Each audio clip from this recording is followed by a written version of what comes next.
Every strong law starts with good intentions. Kenya's VASP Act is no different. It was written to protect investors, prevent money laundering, and make crypto a legitimate part of the economy. But like any first draft of a big idea, it's not flawless. Some gaps in this act, if left unaddressed, could quietly choke the very innovation it is trying to protect. Let's break down what the drafters got almost right, but not quite. The first significant gap is how little attention the Act gives to decentralized finance, DeFi.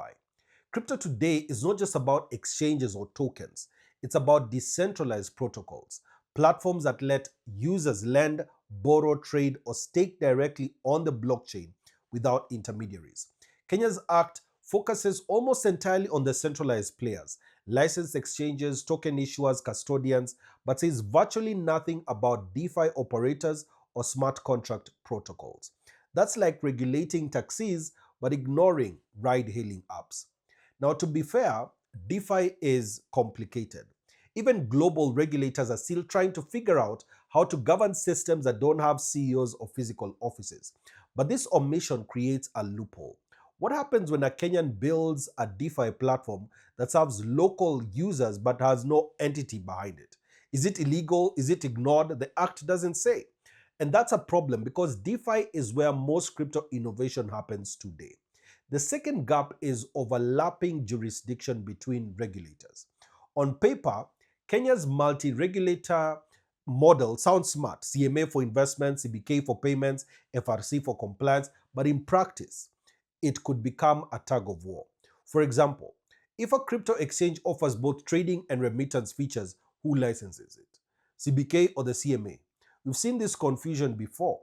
In the US, the SEC and the CFTC have spent years fighting over which tokens count as securities. That uncertainty is exactly what Kenya needs to avoid. Clear boundaries between regulators are essential, or else entrepreneurs will be stuck in endless paperwork trying to figure out who is in charge.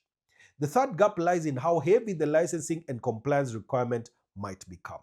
The Act demands licenses, capital requirements, cybersecurity audits, KYC systems, and annual reports. That's fine for large companies like Binance, Bybit, Yellowcard.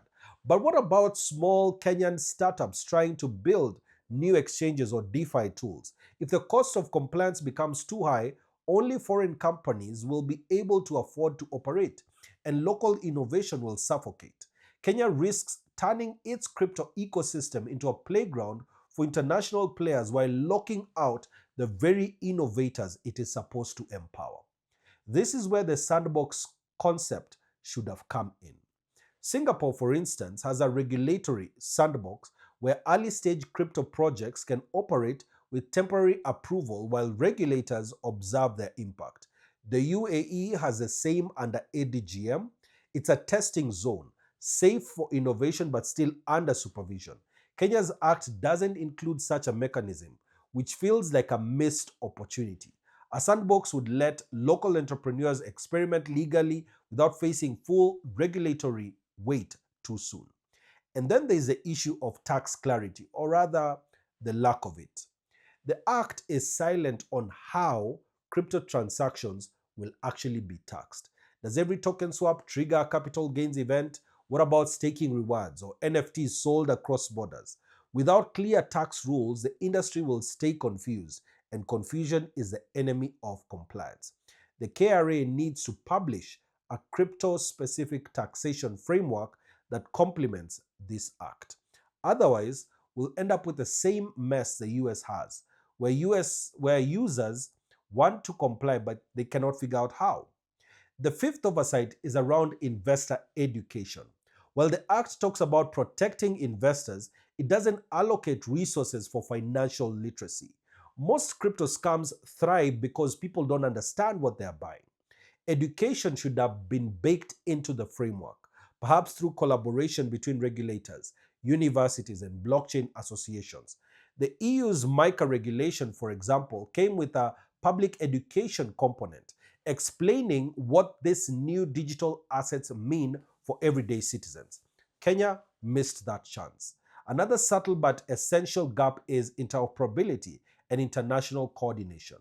Crypto does not stop at borders. If a Kenyan investor uses a Ugandan exchange or a South African token issuer lists in Nairobi, who regulates that? The Act doesn't clearly define cross-border rules. Without mutual recognition agreements or regional frameworks, Kenya risks creating regulatory walls instead of bridges. For a country aiming to lead Africa's fintech scene, that isolation could be costly. And let's talk about data privacy. The Act mandates KYC and AML checks, but doesn't integrate those requirements with Kenya's Data Protection Act. That's dangerous. Crypto companies will be handling sensitive personal data, IDs, addresses, wallet information. Without strict privacy safeguards, that data could be mishandled or exploited. Regulators in the EU learned this the hard way. That's why MICA and GDPR now work hand in hand. Kenya should have included a similar clause linking crypto regulation with data protection standards. Now, to be fair, there is a philosophical challenge here too. The Act assumes that regulation equals trust, but in crypto, transparency often builds more trust than regulation ever could. Smart contracts don't need licenses to be fair, they just need open code. Blockchain audits are public. If Kenya really wants to lead, it should start exploring RegTech, using blockchain itself to automate compliance instead of enforcing it manually. That's how forward-thinking countries like Switzerland are approaching it. Finally, one more area where the Act could have gone further is public-private collaboration. The law was drafted mainly by policymakers, not builders. But crypto evolves too fast for one side to legislate alone. Kenya's crypto associations, blockchain developers, academic institutions should have been formally involved in creating advisory committees. That's what keeps regulation agile and relevant. Otherwise, you'll end up with laws written for yesterday's problems in tomorrow's market. Still, these gaps don't mean the Act is bad.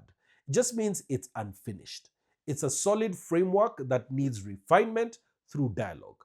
The good news is that Kenya has a chance to fix these gaps before this actually rolls out. The global community is watching.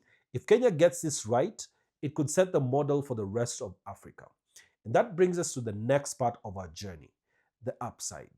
Because even with these flaws, this act opens some massive opportunities for entrepreneurs, investors, and the entire African fintech ecosystem.